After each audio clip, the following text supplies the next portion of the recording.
सरन्यायाधीशांनी असं वक्तव्य केलं होतं की काही बेरोजगार तरुण जे आहेत ते कॉक्रोच सारखे असतात. त्यानंतर तरुणांनी मिळून पार्टी सुरू केली सोशल मीडियावरती, कॉक्रोच जनता पार्टी, आणि तिला आता जवळपास 19 मिलियन फॉलोअर्स झाले. ती सत्ताधाऱ्यांकडे पण नाही आणि विरोधकांकडे पण एवढी संख्या नाही. आणि मग काय म्हणायचं, सुशिक्षित पोरांना कशाला हिणवून बोलायचं?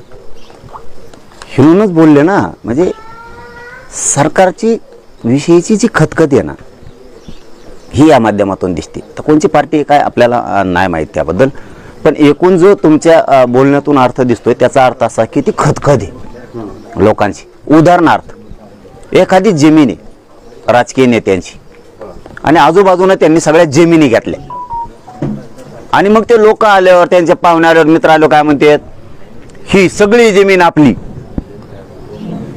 पण तुम्हाला मनाने जमीन दिलेल्या नाहीत, तुम्ही त्या दादागिरीने घेतलेल्या.